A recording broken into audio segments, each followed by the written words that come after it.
All right, if you're getting ready for the LSAT, you know it's not just about logic games and reading comp anymore. You're also staring down a computer screen. Today, we're going to break down the digital LSAT, but not as some scary obstacle. We're going to treat it as a tool you can absolutely master to get a higher score. Let's dive in.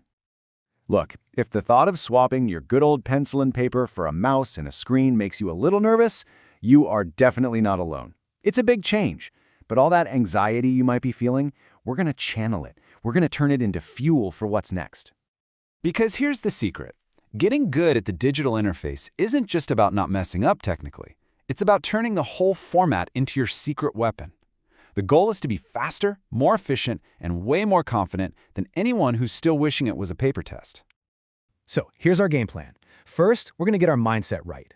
Then, we'll get our hands dirty with the digital toolkit itself. After that, we'll lock in the perfect practice routine, learn how to dodge the common mistakes, and finally, wrap it all up to build your ultimate edge on test day.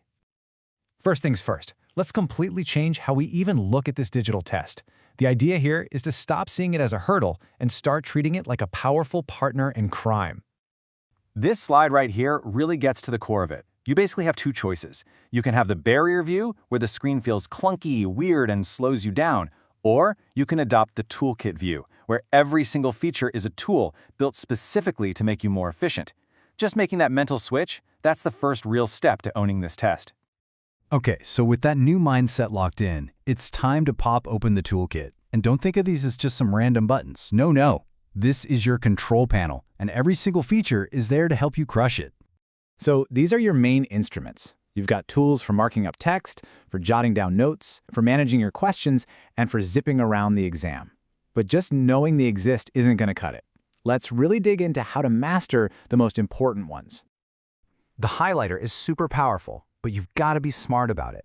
Think of it like a surgeon's scalpel, not a paintbrush. Your goal is precision. You are only marking the absolute most critical stuff, the conclusion, a really important premise, a key word.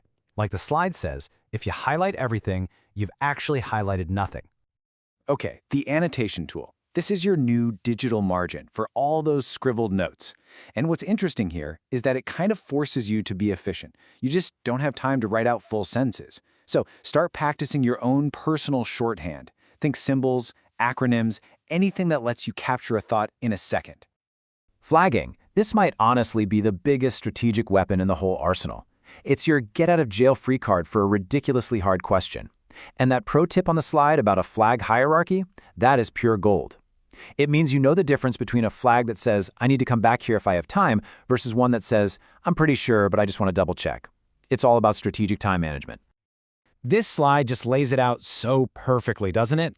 Every single habit you learned for the paper test has a newer, frankly better digital version. Circling words is now precise highlighting. Scribbling notes becomes efficient annotation. Folding down the corner of a page, that's just the smarter, faster version called flagging. You're not losing strategies, you are upgrading them. Okay, knowing the tools is half the battle. We got that. But the other half is building that muscle memory so you don't even have to think about it. And for that, your practice routine has to be a perfect copy of the real thing. Simulation is everything. Let's be totally 100% clear on this, because this might be the single most important piece of advice you hear today. If you are practicing with PDFs or old paper tests you printed out, you are not preparing for the digital LSAT. You're practicing the content, sure, but you are completely failing to practice the execution. You have to use the official platform, period. So what does a realistic practice session actually look like? Well, as you can see here, it's a four-part recipe. 1. You're using the official LawHub platform. 2. You're simulating real conditions. That means strict timing and zero distractions. 3. You're using the same kind of computer or tablet you'll use on test day. And 4, this is a big one. You're learning how to make the on-screen tools and your physical scratch paper work together. And to make this super concrete, here's your target: 5. The source material is very clear that you need to take at least 5 full-length practice tests on the real digital platform. So why 5? Because that seems to be the magic number where using the tools stops being a conscious choice and just becomes automatic. It's how you get truly fluent with this system before you walk in on test day. All right, now that we know what we should be doing, let's talk for a minute about what not to do. Knowing these common traps is just as valuable as mastering the tools themselves. This table is a fantastic little cheat sheet. The amateur mistakes are almost always about overusing the tools. Highlighting the entire passage or writing a novel in the notes. Another big one is staring at the timer, which just makes you panic. The pro strategies, as you can see, they're all about being disciplined, strategic, and practicing only on the official software. And this right here, this is the end game. This is what we're aiming for. When you've practiced enough, you stop thinking about how to highlight or where the flag button is. It just happens. The interface basically becomes invisible, which frees up all that precious mental energy to focus on what actually matters, the logic, the reasoning, and finding that correct answer. So, let's pull all these threads together. Let's talk about what this really means for you when the clock starts ticking for real. The bottom line is this. It's just not enough anymore to be a logic genius. The LSAT today demands two different skills, just like you see on the screen.